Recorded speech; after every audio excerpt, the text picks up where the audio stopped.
할렐루야. 오늘의 말씀은 아모스 6장 1절 한 절의 말씀을 보겠습니다.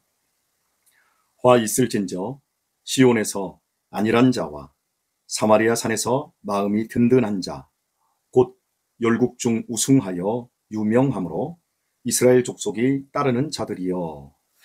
아멘. 사람들의 마음속에는 불안이라고 하는 것이 내재되어 있습니다. 이 불안은 인간의 근본적인 성향이라고 할 수가 있습니다. 그런데 현대사회는 이 불안이 계속해서 증폭되고 있습니다. 오늘날 우리의 삶은 끝없는 경쟁이 계속되고 있는 느낌을 갖게 되어집니다. 사람들에게 쉼이라고 하는 것들이 없습니다. 그래서 더 많이, 빨리, 더 크게, 더 화려하게 이런 수식어가 붙을 만큼 사람들이 경쟁적으로 변한 것 같습니다. 알랭드 보통이라고 하는 사람이 네가 노력하면 모든 걸 다 가질 수 있다, 모든 걸 다 할 수 있다, 이게 현대 사회의 특징이라고 이야기를 했습니다. 노력만 하면 뭐든지 갈 수 있고 또 뭐든지 이룰 수 있다. 그런데 살아보면 실제 안 됩니다. 노력한다고 해서 모든 것이 되는 것은 아니라고 하는 거죠. 네가 원하는 모든 것을 가질 수 있다라고 부추기고 있지만 그게 안 되는 거죠. 미국에서는 18세 이하의 그 청소년들을 위해서 인스타그램 공개 계정을 전부 없앴습니다. 비공개로 만들었습니다. 왜냐하면 인스타그램을 보면 멋있는 사진들을 많이 올려놓습니다. 내가 어디에 가서 뭔가를 누리고 있고 먹고 있고 하고 있고 이런 것들을 경쟁적으로 계속해서 올립니다. 자기와 연결되어 있는 사람들의 일상이 다 드러나는데 모두 화려한 것들만 올리지 않습니까? 청소년들이 그런 인스타그램에 중독이 되다 보면 나도 저렇게 살아야 돼요.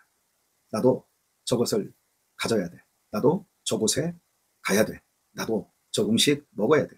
그런데 현실에서는 그게 이루어지지 않으니까 청소년들의 이 불안이 증폭이 된다라고 하는 겁니다. 사랑하는 우리 성도 여러분, 여러분의 인생 속에서 여러분이 경쟁하고 있는 것은 무엇이고 여러분이 불안해하고 있는 것은 무엇입니까?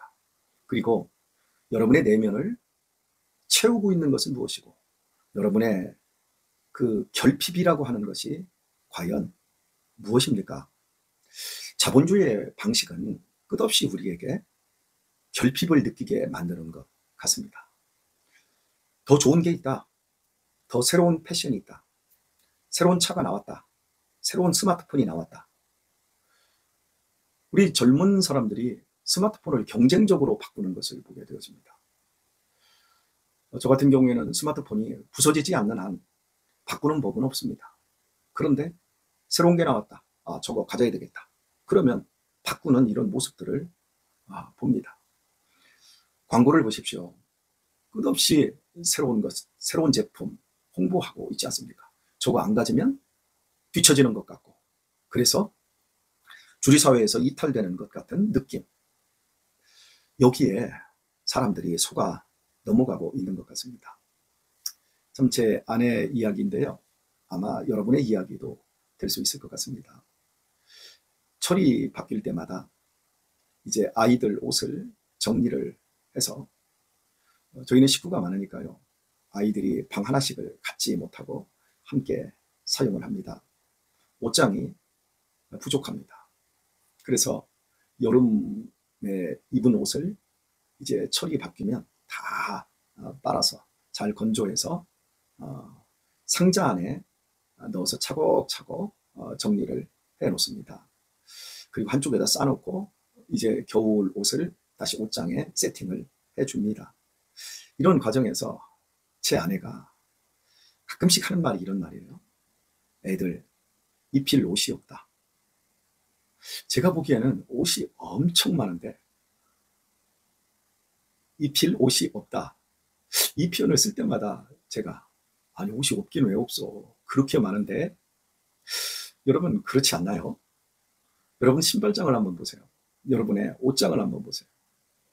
옷이 정말 많은데 한 철 입었으면 그 옷을 다음 철에 입는 걸 꺼릴 정도로 세상이 그렇게 빠르게 변하고 있는 모습을 봅니다. 우리에게 욕망을 부추기고 있는 거죠. 이런 경쟁에서 과연 우리가 어떻게 살아야 할까요? 오늘 본문은 우리에게 아주 이런 부분을 좀 생각할 수 있도록 해주는 말씀입니다. 6장 1절을 보면 화 있을진저, 복이 있다라고 말하지 않습니다. 화가 있다 그럽니다. 세상 사람을 향해서 말하고 있는 게 아니라 시온에서 안일한 자와 사마리아 산에서 마음이 든든한 자, 곧 열국 중 우승하여 유명함으로 이스라엘 족속이 따르는 자들이요. 하나님의 백성, 이스라엘 백성들에게 화 있을진저라고 하나님이 말씀을 한 겁니다. 이유는 시온에서 안일하다. 시온은 크게는 이스라엘 백성 전체의 신앙의 상태와 그들의 축복을 의미하고 있는 건데 시온에서 안일하다. 시온은 좁은 의미로 예루살렘 성전이 있는 지역을 의미합니다. 그곳에서 안일하다라고 말합니다. 성전에서 예배하고 하나님의 말씀을 듣는 사람들이 안일하다. 이런 사람들에게 화가 있다. 지금 경고하고 있는 거거든요. 여러분, 안일한 것과 평온한 것은 다른 이야기입니다. 하나님은 성전을 중심으로 말씀을 중심으로 살아가는 사람들에게 평안을 주십니다.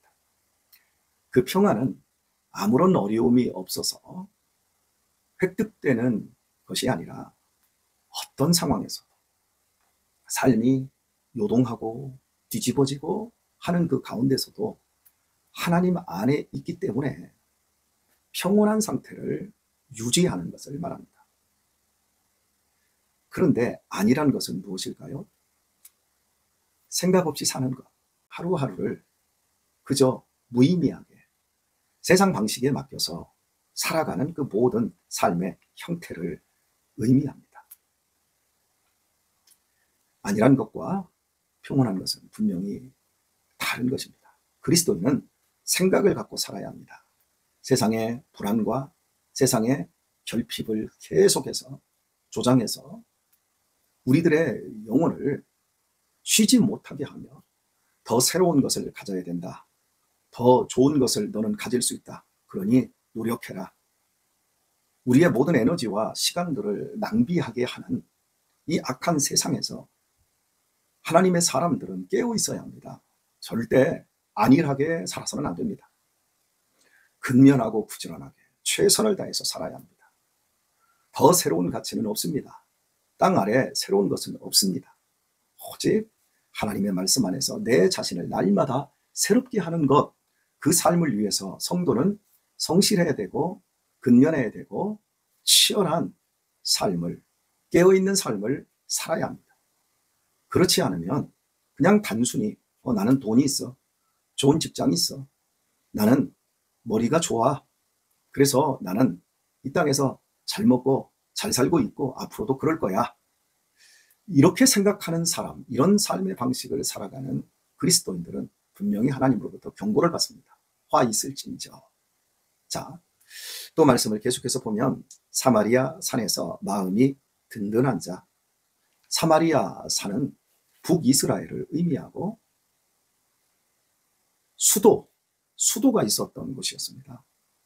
그러니까 대도시 중심으로 해서 살아가는 그 북이스라엘 사람들의 상류층을 의미하는데요. 곧 열국 중 우승하여 유명함으로 이스라엘 족속이 따르는 자들이요. 부러움을 사는 사람들, 그 사회에서 참 외형적으로 성공적인 삶을 살아가는 사람들. 그래서 많은 사람들이 부러워하고 또 그런 사람들을 추종하는, 이 정도면 굉장히 훌륭하지 않습니까? 그런데 하나님께서는 그 사람들에게도 화가 있다라고 말씀하고 있는 겁니다. 대체 성공하고 남에게 부러움을 사는 삶인데 왜 화가 있다고 합니까? 사마리아 산에서 마음이 든든하기 때문이라는 겁니다. 여러분, 이 땅에 도시 문명 속에서 일구는 그 성공이라고 하는 걸 보십시오. 결국 권력, 금력, 정보력 이런 것들을 가진 사람들 아닙니까? 마음이 인간은 그런 것들로 든든해지지 않습니다. 인간의 마음은 하나님으로 채워지기까지, 하나님을 진실로 섬기며 하나님으로 만족하기까지 절대 채워지지 않습니다. 한 치 앞도 알 수 없는 것이 인간입니다. 우리의 호흡을 하나님이 주관하고 계십니다. 하나님이 우리 인생의 주인이십니다. 그 주인이신 나의 절대 주권자이신 하나님께 헌신되어 있지 않는 인생이 단순히 이 땅에서 성공했다고 나는 마음이 든든하다, 나는 마음이 평안하다, 절대 그런 일은 있을 수가 없습니다. 없음에도 불구하고 있는 것처럼 살아가는 삶의 형태, 분명히 화가 있다 말씀하고 있습니다. 그리스도인은 깨어 있어야 합니다. 하나님의 말씀 안에서 늘 고민해야 합니다. 하나님 외에는 우리 인생을 평안하게 또 든든하게 해 주실 수 있는 분이 없습니다. 오늘의 말씀을 맺도록 하겠습니다. 시온에서 안일한 자, 사마리아에서 자기를 신뢰하는 자에게 화가 있도다. 이스라엘 지도자들은 자기 안일과 자기 만족에 빠져 있는 겁니다. 성전이 있으니까 안전하다. 우리는 군대와 성벽이 있으니 걱정이 없다. 하나님과 아무런 상관없는 것들을, 그것을 의지하고 그것을 자신들의 방패를 삼은 겁니다. 그러나 하나님은 그런 무감각과 자기 신뢰를 심판의 이유로 지적하고 계십니다. 신앙은 단순히 괜찮을 거야 라는 막연한 안심이 아니라 하나님을 두려워하고 하나님의 말씀을 순종하며 또 그 말씀에 우리가 넘어지고 좌절을 할 때에도 더욱 하나님을 의지하는 삶입니다. 사랑하는 교우 여러분, 깨어서 사셔야 합니다. 세상이 주는 불안, 결핍, 공허감 이런 것들로부터 휘둘리지 마십시오. 그리고 여러분이 더 좋은 것을 가졌고 더 좋은 성취를 할수록 그런 것들로부터 마음이 안심이 되고 든든해지고 있다면 조심하셔야 됩니다. 우리는 오직 하나님을 의지하고 하나님을 사랑하는 것이 우리의 힘이며 우리의 삶에 있어서 가장 중요한 건 하나님을 중심에 둘 때에만 우리의 내면과 삶이 어떠한 상황에서도 평온할 수 있다는 겁니다. 나는 믿는 사람이야. 나는 믿음의 길을 가고 있어.